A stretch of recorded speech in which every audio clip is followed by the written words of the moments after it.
जय श्री राम मित्रों, हर हर महादेव। आप सभी का हमारे चैनल शिव ज्योतिष कार्यालय में बहुत बहुत स्वागत और अभिनंदन है। मित्रों, आज हम आप सभी को अपने चैनल शिव ज्योतिष कार्यालय के माध्यम से फाल्गुन मास शुक्ल पक्ष की एकादशी, जिसका नाम आमल की एकादशी व्रत कथा है, उसके बारे में बताएंगे। आप सभी बड़े ध्यानपूर्वक सुनना और हमारे इस वीडियो को ज़्यादा से ज़्यादा लोगों में शेयर करना, जिससे कि लोगों तक हमारा यह वीडियो पहुंच सके और भी भगत जो भी हैं वो हमारी इस कथा को सुन करके अपने एकादशी व्रत को कर सकें। तो देर ना करते हुए आइए बढ़ते हैं कथा की तरफ।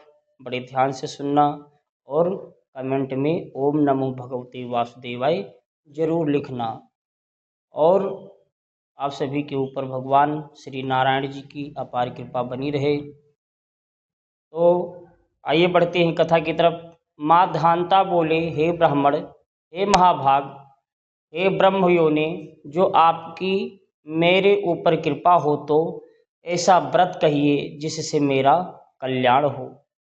वशिष्ठ जी बोले कि रहस्य और इतिहास सहित व्रतों में उत्तम व्रत मैं कहता हूँ, जो संपूर्ण फलों को देने वाला है। हे राजन, अमलकी का व्रत बड़े पापों को नाश करने वाला और सब लोगों को मोक्ष देने वाला है तथा 1000 गोदान के फल को देने वाला है। हिंसा करने वाले व्याध की जैसी मुक्ति हुई, उस प्राचीन इतिहास को मैं कहता हूँ। हष्ट पुष्ट मनुष्यों और ब्राह्मण क्षत्रिय शूद्रों से सुशोभित वैदिक नाम का नगर था। हे नृप शार्दुल, वहाँ सुंदर वेद ध्वनि हो रही। उस सुंदर नगर में कोई नास्तिक और कोई दुराचारी नहीं था।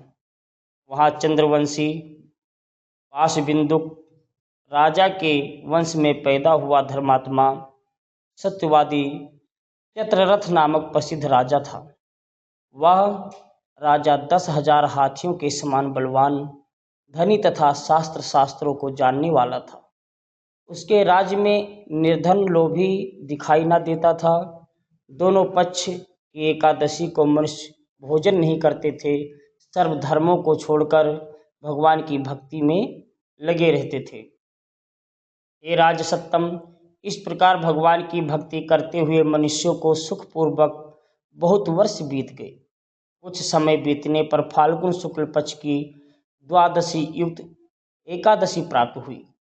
हे विभो, हे नृप, उस द्वादशी को बालक बूढ़े सबने मिलकर नियम और उपवास किया।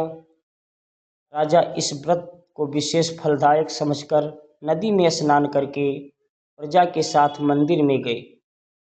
राजा ने जल से भरा हुआ कलश स्थापित करके उसे छत्री, उपानह, पंचरत्न और सुंदर गंध से सुशोभित किया। दीपमाला से युक्त परशुराम अजी के साथ ऋषियों समेत सभी का सावधानी से पूजन किया और आमले का भी पूजन किया। हे जगदानमय, हे रेणुकाकन वर्धन, हे आमल की छाया से युक्त मुक्ति को देने वाले, आपको नमस्कार है। हे धात्री, ब्रह्मा से उत्पन्न है, सब पापों को नाश करने वाली आम्ल की तुमको नमस्कार है। मेरे अर्घ को ग्रहण करो, तुमको नमस्कार है। उसी समय वहाँ पर एक शिकारी आया और भूख प्यास से युक्त पाप के भार से पीड़ित कुटुंब के साथ जीव हिंसा करने वाला सभी धर्मों से अलग अलग अमल की एकादशी का जागरण और दीपकों से सुशोभित उस स्थान को देखकर वहाँ बैठ गया। यह क्या है, ऐसा मन में सोचकर आश्चर्य करने लगा। उसने वहाँ रखे हुए कलश के ऊपर दामोदर भगवान का दर्शन किया।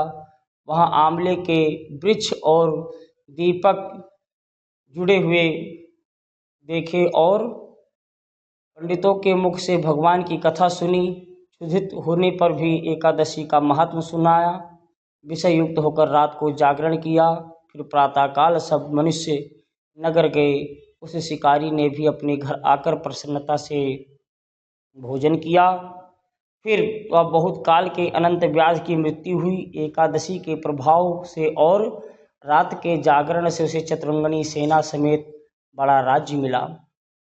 धर्मात्मा राजा ने इंद्र की तरह राज किया। वशिष्ठ जी बोले, हे राजन, जो श्रेष्ठ मनुष्य आमल की एकादशी का व्रत करते हैं वे निसंदेह विष्णु लोक को जाते हैं।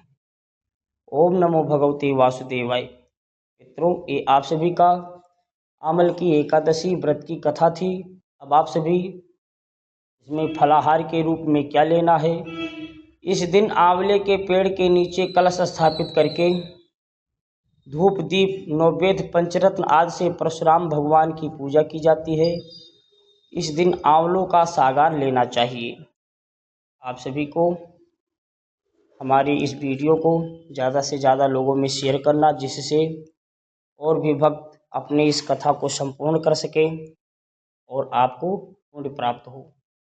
बोलिए ओम नमो भगवते वासुदेवाय। हर हर महादेव।